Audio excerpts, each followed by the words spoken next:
The air smelled of salt and smoke on the morning of June 6, 1944. Off the French coast, a dark armada stretched across the horizon. More ships than the eye could count, their silhouettes crowding the sea like steel giants ready to storm the shore. From battleships to landing craft, the Allied fleet was a machine of liberation, each vessel carrying men who knew they were about to step into history. For many, this was the last dawn they would ever see. Captain Robert Hale of the U.S. 29th Infantry gripped the edge of the Higgins boat as waves crashed against its hull. His men huddled low, helmets tight, rifles clutched. The roar of naval bombardment thundered behind them as destroyers and cruisers poured fire onto the German defenses that lined the cliffs of Normandy. Yet Hale knew the shelling would not destroy every bunker, nor silence every machine gun. The real fight waited on the sand. 30 seconds! The coxswain yelled over the deafening chaos. Hale looked at his men, farmers, factory workers, students, all transformed into soldiers by the brutal necessity of war. Fear was written in their eyes, but so too was resolve. The ramp clattered down, and instantly the world exploded. German MG-42s ripped into the surf, bullets tearing through water and flesh alike. Men screamed, fell, or vanished beneath the tide. Hale charged forward, salt spray and sand stinging his face. The beach was a nightmare of barbed wire, burning vehicles, and blood. He dove behind a metal obstacle, panting, his ears ringing from the storm of steel. "Get off the beach!" he shouted, though the words were nearly drowned by gunfire. Crawling, sprinting, and falling, the men clawed their way up the sand.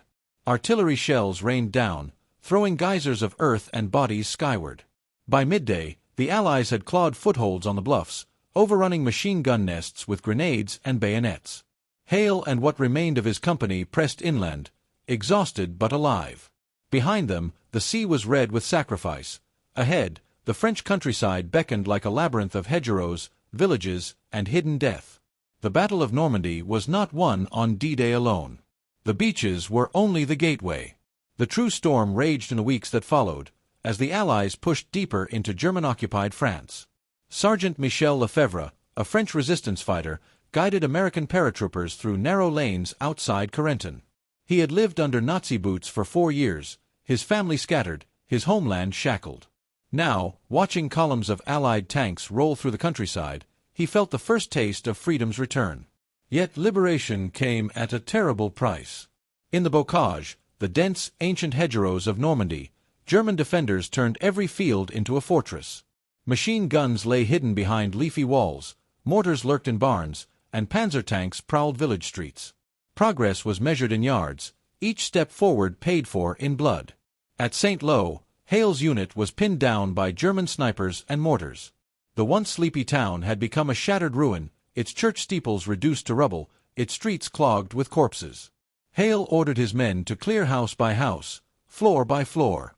Grenades blasted through doorways, rifles barked in the darkened interiors, and the bitter smell of cordite clung to every stone.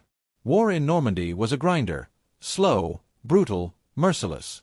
By mid-July, the Allies unleashed Operation Cobra, a massive breakout designed to shatter the German lines. Thousands of bombers darkened the sky, their thunder rolling across Normandy. Entire villages vanished beneath the carpet of explosions.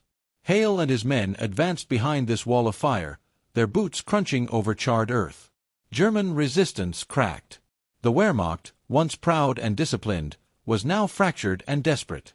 Panzers burned in fields, their black smoke rising like funeral pyres.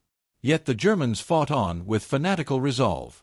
SS divisions counterattacked with savage ferocity, ambushing convoys, cutting supply lines, and turning each French hamlet into a death trap. It was in the encirclement at the Falaise pocket that the battle reached its climax. Here, in August 1944, the Allies sought to trap the German 7th Army and Panzer divisions in a tightening noose. Hale's unit pushed from the north while British and Canadian forces drove from the east. The countryside was a cauldron of fire. The Germans, realizing the trap, hurled everything they had into escape.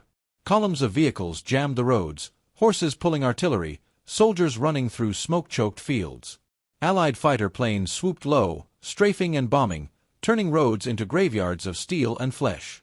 Hale found himself crouched in a ruined farmhouse outside Trun. The walls rattled as shells pounded the horizon. Beside him, Sergeant Lefevre reloaded his Sten gun, his face streaked with grime. "They are finished," Lefevre said, though his voice carried no joy. "This is their graveyard." Hale nodded, peering through the shattered window. Across the fields, the German army was dissolving before his eyes. Men abandoning tanks, officers shouting in vain, wounded stumbling through the carnage. Yet many still fought with the desperation of cornered wolves. The final clash came on August 21st. Allied artillery thundered relentlessly, hemming the Germans into the Falaise pocket. Hale led his men across a scorched meadow, bullets snapping overhead. He fired, advanced, ducked, and fired again, the rhythm of survival pounding in his chest. Suddenly, a German panzer emerged from behind a hedgerow, its cannon swiveling toward them. Hale froze. For a heartbeat, time stopped. Then, with a deafening roar, a British Typhoon fighter screamed down from the clouds, rockets slamming into the tank. The explosion shook the earth, fire and shrapnel billowing into the sky. Hale's men cheered, their voices ragged with relief. By nightfall, the pocket was sealed. Tens of thousands of Germans lay dead, wounded, or captured. The once invincible Wehrmacht had been broken. Normandy was free. As dawn broke on August 22nd, Captain Hale stood on a hill overlooking the battlefield. The air was heavy with the stench of smoke and death, the ground littered with twisted wrecks and fallen men. He felt no triumph, only exhaustion. The cost had been staggering: cities flattened, soldiers buried in foreign soil, civilians caught in the crossfire. Yet beyond the ruin lay hope. Paris awaited liberation, and beyond Paris, the heart of Germany itself. The storm of steel in Normandy had broken the Nazi grip on Western Europe. Lefevre approached, his uniform torn but his eyes alight with something Hale had not seen before: faith. "They will write of this," Lefevre said softly, "of the day Europe began to breathe again." Hale nodded, though the weight of memory pressed heavy on his shoulders. The names of the dead echoed in his mind, a roll call of sacrifice. Still, he knew they had not died in vain. For in the rubble of Normandy, freedom had taken root once more. And as the Allied banners rose across France, the world knew the tide had turned. Ending note. The Battle of Normandy was more than a clash of armies. It was the thunderous opening act of liberation, the moment the iron fist of tyranny began to crumble. On its beaches, in its fields, and through its shattered towns, history was written in blood, fire, and unyielding courage.